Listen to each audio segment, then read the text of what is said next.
On this Wednesday night, amplifying demands for justice for residential school survivors. So I would call for an investigation into crimes against humanity. The call for criminal investigations at all former residential schools.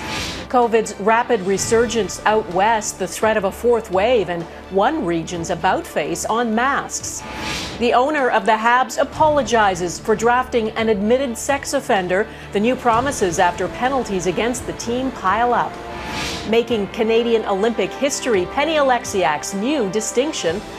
Plus, Simone Biles bows out. There's a lot of expectations and pressure. An Olympic champion's pivotal maneuver to prioritize mental health. Global National with Donna Friesen. Good evening and thanks for joining us. Calls are growing for more criminal investigations into allegations of abuse at former residential schools in this country. Sexual, physical and psychological abuse that was widespread and went on for decades. The RCMP Major Crimes Unit is in the midst of a criminal investigation into abuse at the former Fort Alexander Residential School northeast of Winnipeg. Now a group representing chiefs from 34 Manitoba First Nations is asking for similar investigations at all residential schools, saying criminals must be brought to justice. What I would like to see is for the rest of society, worldwide to understand, right, what was being said was true, right? And that's all. Many of the victims already testified at the Truth and Reconciliation Commission, reliving their painful past, but they are still waiting for justice. Brittany Greenslade has our top story tonight. It's pain and trauma from abuse decades ago, but a wound that's still fresh for Mary Courchene. When I was 5 years old, that it changed that day forever. I was placed by force to go to residential school, myself and my brother. And it was like that. It was the law of the land. She spent the next decade at the Fort Alexander Residential School northwest of Winnipeg. The 10 years that I spent in residential school was the most awful years of my life. Awful because I was torn away from a loving home with siblings and a mom and dad that were loving, and we were happy. While difficult, she speaks about her time so others know what happened and the abuse she says she and many others suffered. We knew, we whispered, and a lot of children talked about it. There was abuse, and it was common knowledge, but like I said, our lips were sealed. We couldn't talk about it. The former school on Sagkeeng First Nation is at the center of an RCMP investigation, which began in February 2010 after decades of allegations of sexual abuse against former staff. No charges have been laid. The truths have to be found. Whatever the outcome is, let the process again run its course, and then whatever the outcome is, and that's what we have to wait for, right? Is that outcome.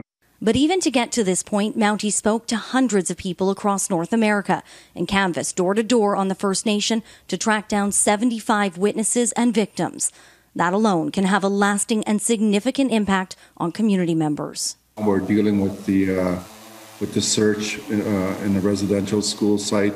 It's been pretty traumatic for the community. It's pain and trauma, one councillor says, needs to be met with added support. There's this chance to say, let's be there for each other and let's come close, let's take care of each other, let's be a community in this together so that nobody has to go through this alone.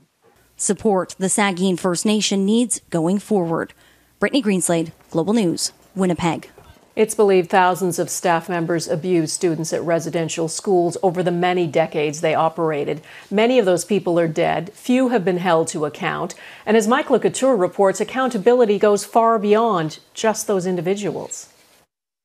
But I carried that sexual abuse and assault for 49 years. For 6 years, the Truth and Reconciliation Commission heard about decades of abuse and suffering from survivors of Canada's residential school system.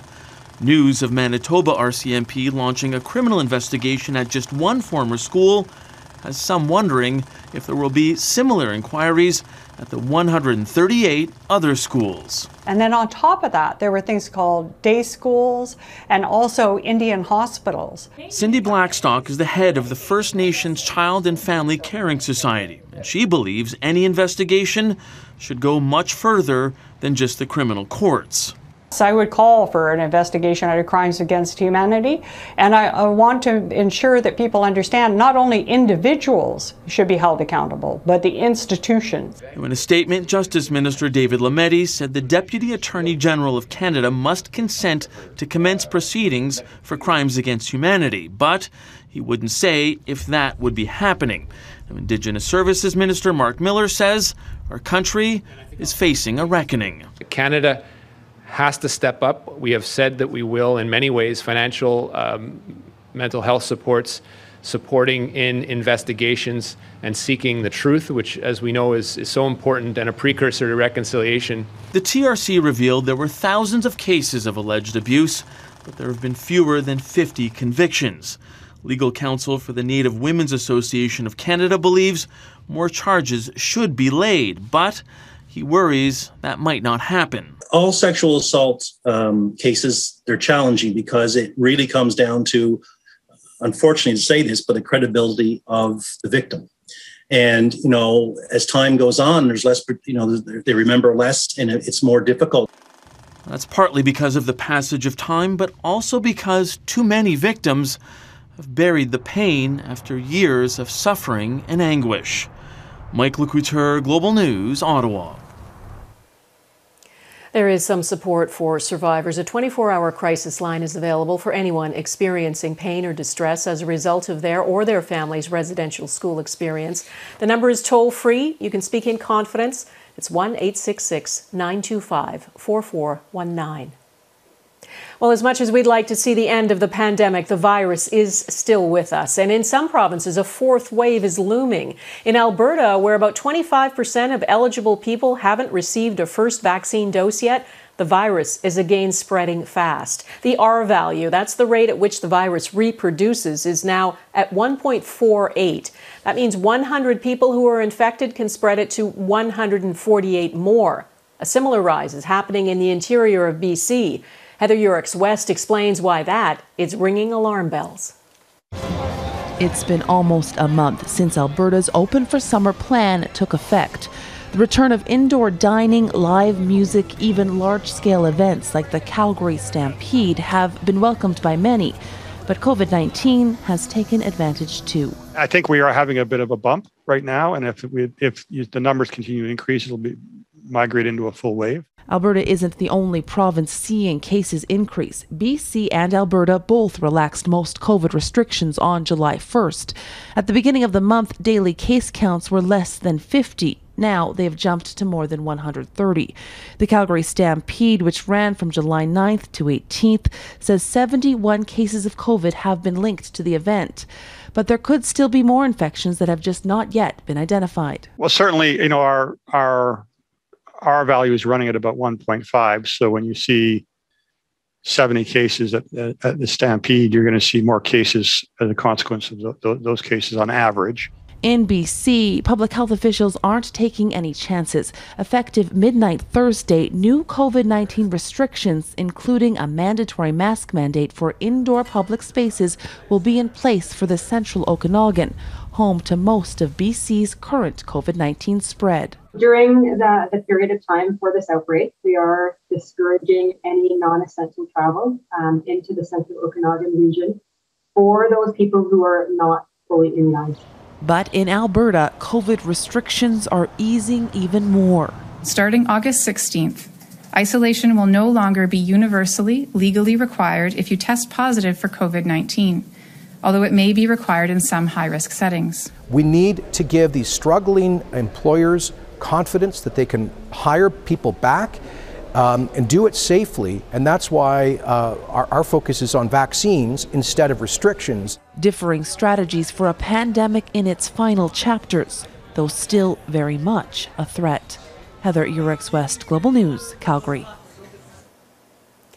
Canada didn't make the UK's green list for travel, so fully vaccinated Canadians will still have to quarantine when they arrive, even though fully vaccinated Americans and most Europeans will be able to enter England and Scotland without quarantining.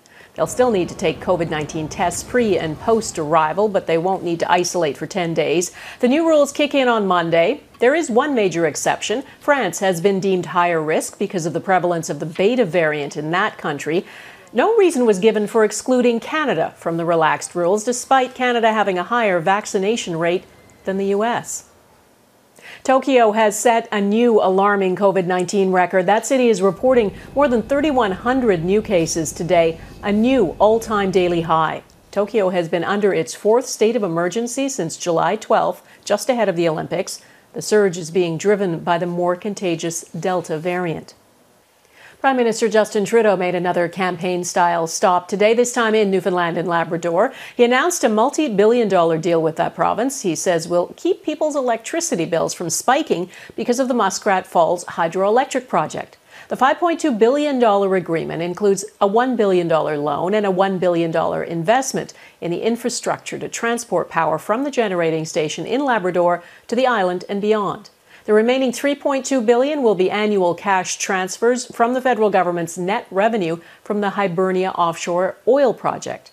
The Muskrat Falls original price tag of $6 billion has ballooned to an estimated $13 billion, and without help from the Fed's electricity customers in Newfoundland and Labrador would be on the hook to pay for it once the project is fully operational in the fall and power begins to flow to the grid. Thank God that the federal government was there to step up and let us recognize the problem and help us navigate the solution. We know the future is going to require more clean energy, and the pressures and the challenges faced by Newfoundlanders and Labradorians for mistakes made in the past is something that Canadians all needed to step up on. And that wasn't the only agreement announced today. Newfoundland and Labrador has also signed on to the National Child Care Program, which aims to make $10 a day daycare spots available for children under the age of 6. It is the fifth jurisdiction to reach a deal for that federal funding program. A mea culpa from the owner of the Montreal Canadiens. Coming up, the apology and the explanation for drafting an admitted sex offender.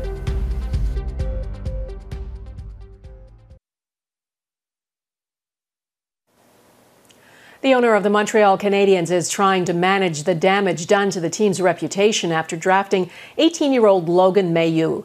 Mailloux was convicted and fined in Sweden, where he played hockey, after admitting to sharing an explicit photo of a woman without her consent. The Canadiens knew about that when they picked him in the draft.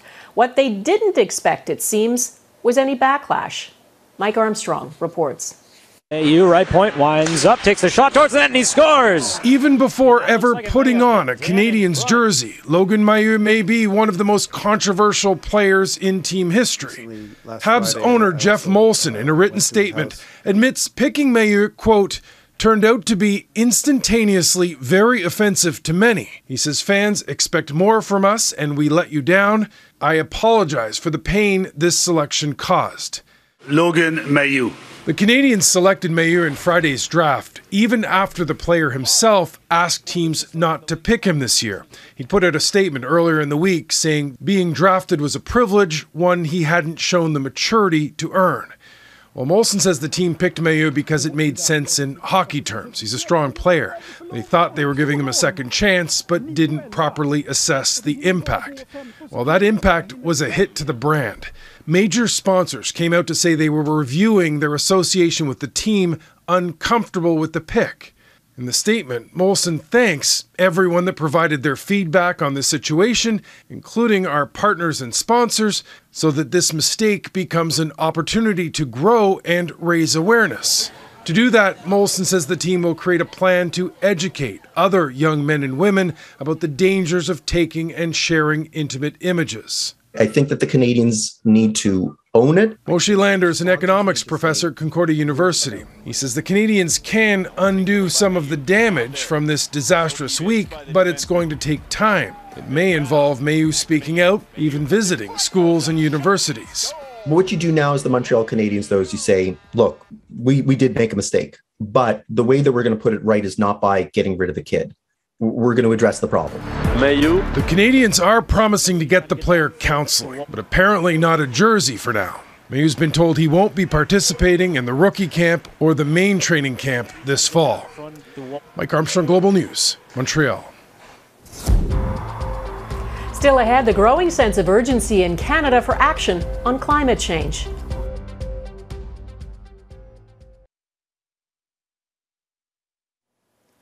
There is no ignoring the extreme weather events that are happening more often now and with greater intensity. Wildfires are destroying whole communities. Torrential rain is causing deadly flooding. It's what climate scientists warned us would happen. And a poll done for Global News found there's a growing consensus among Canadians that climate change needs to be urgently addressed. As Eric Sorensen explains, each new disaster is adding more fuel to the calls for action. It's been an unprecedented year of extreme weather, and however you felt in the past, a majority of Canadians, 57%, say recent events like heat waves and wildfires in the West have changed their opinion on the urgency to fight climate change. Of that majority, an Ipsos survey done for Global News last week found a much bigger number, 49%, said yes, they feel more urgent, compared with 8% who feel less urgent about climate change than in the past. Regionally, residents in BC and Quebec are feeling the greatest urgency, above 50%, though other provinces are above 40%. Far fewer Canadians feel less urgency. Alberta, the one province where those who feel that way, is in double figures. What we're seeing is Canadians kind of seeing for the first time, really, the direct impacts of climate change. I think it's not surprising that it's starting to change people's opinions about the urgency of doing something about this crisis. The survey found of those who lean toward the Conservative Party, about 30% feel more urgent about climate than before, while supporters of the other four parties all register above 60% greater urgency. And young Canadians, who will endure the effects of climate change for decades to come, are seized of the issue. For younger people, that climate change has become one of those existential issues of our age.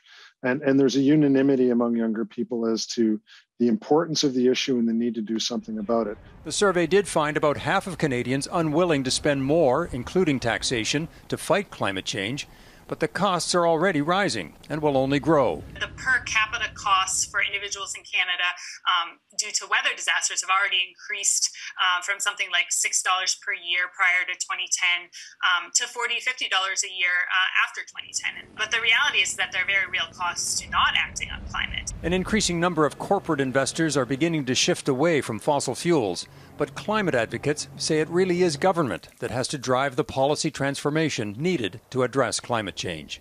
Eric Sorensen, Global News, Toronto. Mental health takes the podium next. One athlete elevating the conversation at the Olympics.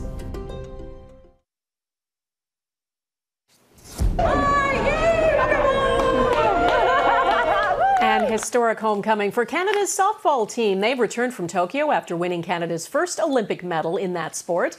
The bronze medal is especially sweet for star pitcher Sarah Groenewegen. Back in 2018, she was put into a medically induced coma after contracting Legionnaire's disease, and she fully recovered.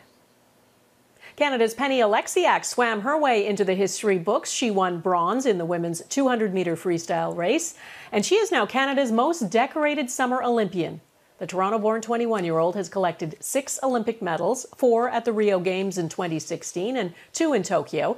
She could still win more. She's set to compete in 4 other events.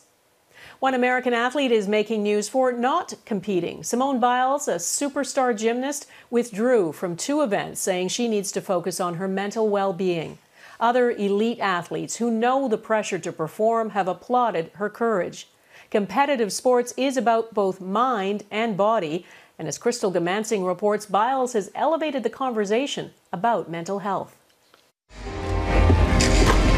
Simone Biles executed the biggest and possibly most difficult move of her career, the 24-year-old superstar hit pause. Four-time Olympic gold medalist Biles withdrew from the women's gymnastics team event, then announced she would not take part in the all-round final in Tokyo. Her American teammates are standing by her, saying they wouldn't be at the Olympics in the position they're in without her dedication and skill. Canadian gymnast Ellie Black appreciates the pressure to perform. Like Simone says, it's sometimes you feel like you have the weight of the world on your shoulders, and there's a lot of expectations and pressure. The 25-year-old from Halifax will also not compete in the all-round competition after spraining her ankle. She choked back tears, saying she hopes to regain her strength and be able to compete at the beam event next week. It's difficult. It's frustrating. It's upsetting. The culture has often been, you go till you drop. Angela Schneider knows the pressure of competing firsthand as a silver medal rower. She's currently researching pandemic-related effects on athletes, their training, and mental health. The world is now becoming a little more accommodating in understanding mental health issues and anxiety and treating them. And I think that it's time now in sport for people to recognize this. Biles withdrew after tennis star Naomi Osaka, the world's highest paid female athlete, lost her match on Tuesday, ending her Olympic run. She said the pressure she was under was intense. Osaka withdrew from the French Open in May to take a mental health break and was ridiculed online. Biles is also experiencing some of that on social media, proving there's still more work to be done on mental health acceptance. Crystal Gamansing, Global News, London. And that is Global National for this Wednesday. I'm Donna Friesen. Tonight's Your Canada is the village of Bedeque, Prince Edward Island. We'd love to see your Canada. Please email it to viewers@globalnational.com. Thanks for watching. Hope to see you here again tomorrow. Take care of yourselves. Bye-bye.